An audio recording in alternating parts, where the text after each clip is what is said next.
여러분들 기독교인들에게 있어서 예배는 무엇일까요?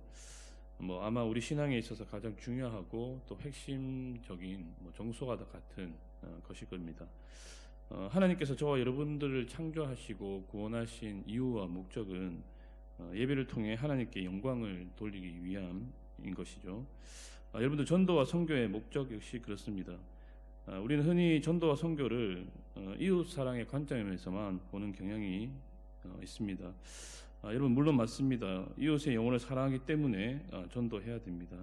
하지만 궁극적인 이유는 아닌 것이죠. 우리는 전도와 선교 역시 예배의 관점으로 봐야 하는데, 하나님을 예배하지 않는, 그리고 하나님께 영광 돌리지 않는 그 타락한 인간을 이 전도와 선교를 통해서 예배하는 존재로, 그 피조물 본연의 그 위치로 가게 만드는 것, 바로 이것이 전도와 선교의 궁극적인 목적인 것이죠. 이처럼 예배가 우리 신앙의 궁극적인 목적이라면 우리가 던질 수 있는 질문이 무엇입니까? 그렇다면 우리는 어떤 예배를 드려야 하는가 일 것입니다. 오늘 우리가 읽은 신명기 12장은 그에 대한 답을 우리에게 들려주고 있습니다. 신명기 5장부터 시작된 모세의 두 번째 설교는 11장까지 율법을 넓고 포괄적으로 설명을 하고 있습니다. 신명기 5장에서 10계명으로 시작을 해서 11장까지 일반적인 그런 율법을 이렇게 두루뭉실하게 그리고 포괄적으로 이렇게 설명을 했다면, 신명기 12장부터는 이제 본격적으로 율법을 아주 세세하게 그리고 구체적으로 설명을 하기 시작을 합니다. 이 구체적이고 세세한 율법에 대한 설명이 신명기 이제 28장까지 계속해서 쭉 이어지는데요. 신명기 12장부터 28장까지를 일명 이제 신명기 법전이라고 부르는데요. 그러니까 신명기의 어떻게 말하면 핵심이 되는 이 신명기의 노른자와도 같은 그런 부분이라고 할 수가 있습니다. 법전이라고 해서 모세가 이 부분을 그냥 그저 기계적으로 딱딱하게 전달하지는 않습니다. 모세 자신의 어떤 해설과 그런 해석들을 가미해서 굉장히 이렇게 부드럽게 설교 형식으로 전달을 하고 있는데요. 마치 엄마가 이제 어린 자녀에게 그 딱딱한 음식을 부드럽게 이렇게 죽으로 만들어서 떠먹이듯이 이 모세가 이 부분을 굉장히 그래도 목회적으로 잘 설명을 하고 있습니다. 가장 먼저 모세는 12장 초반부에서 가나안 땅의 우상들을 모두 정리하고 청소할 것을 명령했습니다. 우리 어제 살펴본 본문인데요. 12장 1절에서 3절까지 가나안 땅에 있는 모든 우상들을 정리할 것을 또 청소할 것을 이야기했습니다. 이제 너희들이 가나안 땅에 들어가게 될 텐데, 들어가게 되면은 우상들을 싹 다 정리하고 제거하라는 것입니다. 여러분들 예를 들어서 이런 것입니다. 우리가 새 집에 들어가면 가장 먼저 하는 것이 무엇입니까? 청소인 거죠. 깨끗하게 쓸고 닦습니다. 가나안 땅에 들어가면 바로 그 작업을 하라는 것입니다. 왜냐하면 가나안 땅은 온통 우산 천지였습니다. 높은 산, 그리고 작은 산, 그리고 언덕, 그리고 푸른 나무 아래, 하여튼 좋은 곳은 모두 다 이 우상이 차지를 하고 있었어요. 그것들을 모두 다 정리하고 치우고 또 청소하라는 것입니다. 그러면서 하나님은 가나안 우상 숭배에 대한 그 대안으로 하나님이 지정하신 곳에서만 예배할 것을 말씀을 하시는데요. 가나안 민족처럼 너희 마음대로 높은 산에서 아니면 작은 산에서 언덕에서 그리고 푸른 나무 아래서 아무데나 그 예배 처소를 세우지 말고 내가 지정하는 한 곳에서만 예배 처소를 세워서 예배해야 된다고 말씀을 하십니다. 그러니까 이제 제2의 중앙화, 성소의 중앙화를 하나님께서 명령을 하시고 계신 것이죠. 하나님께서 이렇게 하시는 이유가 있습니다. 백성들이 하나님이 정하신 한 곳에서만 예배하게 된다면 여기저기에서 이신저신 이 우상 저 우상을 숭배할 확률이 줄어들기 때문입니다. 그러니까 하나님 한 분만을 섬기고 예배하기 위해서 이 하나님께서 택하신 한 곳에서 그렇게 예배하라고 말씀을 하고 계신 것이죠. 그런가 하면 이 성소의 중앙화는 그 12지파의 연합과 일치를 도모할 수가 있었습니다.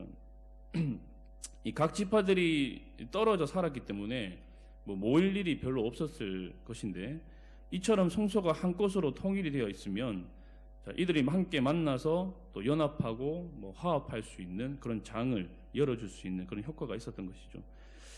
자, 그런가 하면 하나님께서는 하나님께서 지정하신 곳에서만 예배를 드리고 또 거기서 드린 제물의 고기는 그곳에서만 이제 먹으라고 말씀을 하시는데요.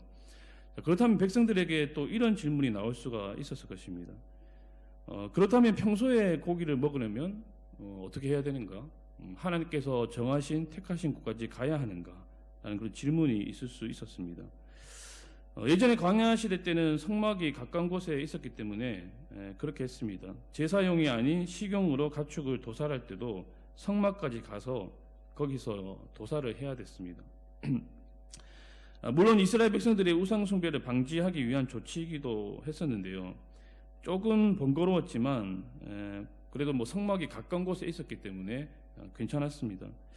하지만 가나안 땅에 이제 들어가게 되면은 중앙 성소의 성소가 가까우면 상관이 없겠지만 보통은 이 중앙 성소가 굉장히 먼 곳에 있게 될 것이고 뭐 몇 킬로 아니면 몇십 킬로, 몇백 킬로 떨어진 곳에서 백성들이 흩어져 살게 될 텐데 그때는 어떻게 해야 되는가라는 것이죠.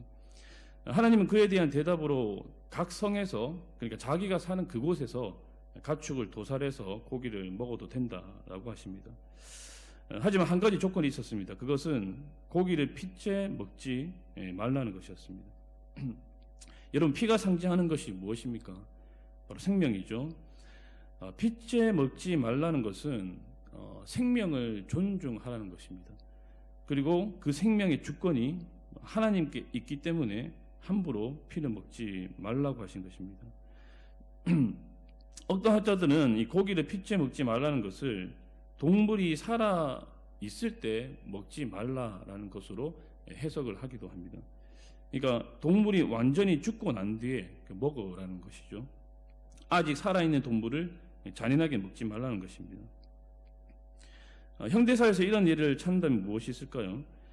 뭐 살아있는 곰의 그 쓸개 튜브를 이렇게 연결을 해서 담즙을 빼내서 파는 그런 일들이 종종 있죠. 어떤 뉴스에 보니까 반달곰을 지하 감옥에 17년간 이렇게 감금해 놓고는 그 반달곰의 담즙을 빼내서 팔았다는 그런 이야기도 있더라고요. 또 어떤 고기 음식 중에는 살아있는 동물의 그 살점에 펄펄 끓는 기름을 부어서는 익혀서 살아있는 그 동물의 살점을 이제 잘라서 먹는 그런 일들도 있더라고요. 그런 요리도 있었습니다. 동물은 멀쩡히 살아있는 상태에서 자신의 몸의 일부가 익혀지게 되고 잘려나가는 그런 고통을 겪게 되는 거죠. 정말 인간이 제일 잔인한 것 같습니다.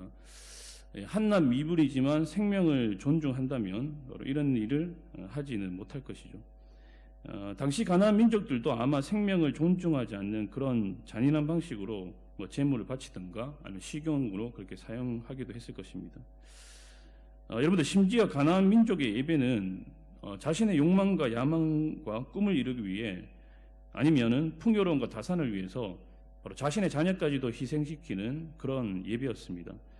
오늘 우리가 읽은 31절 말씀을 보시면 끔찍한 그 인신 제사에 대해서 지금 이야기를 하고 있는데요.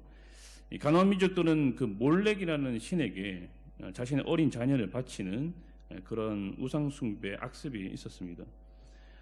몰렉은 소의 형상을 하고 있는 그런 우상인데 기본적으로 이제 철 같은 금속으로 만들어졌습니다.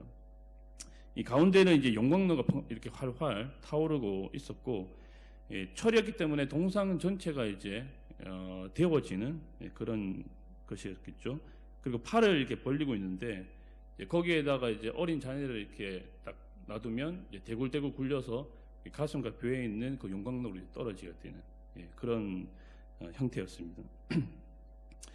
아기가 이제 여기 손에 올려지게 되면 이제 비명이 시작이 되겠죠. 왜냐하면 동상 전체가 뜨거우니까. 그래서 아기의 비명을 이제 막기 위해서 엄청나게 큰 소리로 이제 북을 치는 그런 제사 방식이었습니다. 타락한 인간이 고안해낸 가장 뭐 끔찍한 제사 형식이 아니었는가 하는 그런 생각이 듭니다. 자신의 소원과 꿈을 이루기 위해서, 자신의 욕망을 성취하기 위해서 자신의 가장 사랑하는 그 자녀를 바치는, 희생시키는 예배가 바로 가나안 민족들의 예배였습니다.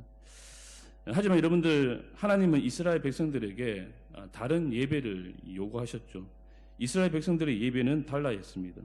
한낱 미물이라도 생명을 존중해야 되고, 그리고 가나안 민족들처럼 자신을 위해 다른 이들을 희생시키는 그런 예배가 아니라 반대로 자신을 희생해서 다른 이들, 특별히 사회적 약자들을 돌보고 섬기는 그런 예배였습니다. 여러분들 신명기 12장 12절과 또 신명기 12장 18절을 보시면은 제사드린 제물을 가족뿐만이 아니라 당시 사회적 약자였던 노예들, 그리고 하인들, 그리고 기업이 없었던 레인들과 함께 나눠 먹으라고 하나님께서 말씀을 하시는데요. 신명기 14장으로 가보면 이 제물을 나누어 먹을 그 사회적 약자들에 대해서 고아와 과부를 이야기한다든가 아니면 나그네 등도 지금 이야기를 하고 있습니다. 자, 이처럼 이스라엘 백성들은 거룩한 하나님의 성민으로서 하나님이 택하신 그 기업으로서 가나안 민족의 예배와는 달라야 했습니다. 그렇다면 여러분, 우리가 오늘 이 말씀 보면서 우리에게 적용해 본다면 우리의 예배는 그러면 어떠해야 될까요? 라는 것입니다. 우리의 예배는 어떠해야 될까? 여러분들, 우리는 혹시 우리의 꿈과 소원을 이루기 위해 하나님을 찾고 하나님을 구하고 또 하나님께 예배 드리고 있지는 않습니까? 못다 이룬 꿈을 이루기 위한 그런 수단과 도구로 우리의 예배를 사용하고 있지는 않느냐는 것입니다. 오늘날 많은 부모들이 실제로 몰래에게 자녀들을 인신제사로 바치지는 않습니다. 하지만 자신의 어떤 욕망과 야망을 이루기 위해 가족들을 희생시키고 있다면, 가족들에게 희생을 강요한다면 여러분들 그 역시 현대의 몰래 숭배자일지도 모른다는 것이죠. 혹은 자신이 목다 이룬 꿈을 자녀가 이루어지기를 강요하면서 자녀에게 무거운 짐을 지운다면 그 역시 현대판 몰래 숭배자일지도 모른다는 것입니다. 여러분, 우리의 예배가 우리의 하나님을 찾음이 우리 자신의 야망과 못다 이룬 꿈을 이루기 위한 수단과 도구로 전락되어 버릴 때 우리의 예배는 여러분 어쩌면 하나님이 그토록 꺼리시고 가증히 여기시는 우상 숭배가 될지도 모른다는 것입니다. 우리 자신의 오랜 꿈과 소원을 이루기 위해, 그리고 우리 자신의 욕망과 야망을 채우기 위해 하나님을 찾고 하나님을 구하고 하나님을 예배하는 자가 아니라 저와 여러분들의 예배가 하나님 그분 자체가 목적이 되는, 하나님 그분 자체가 이유가 되는 그런 순수한 예배였으면 좋겠습니다. 나의 오랜 꿈이 이루어지지 않아도, 나의 오랜 소원이 이루어지지 않아도, 그리고 나의 바람과 소원들이 이루어지지 않아도 주님 한 분이면 충분합니다.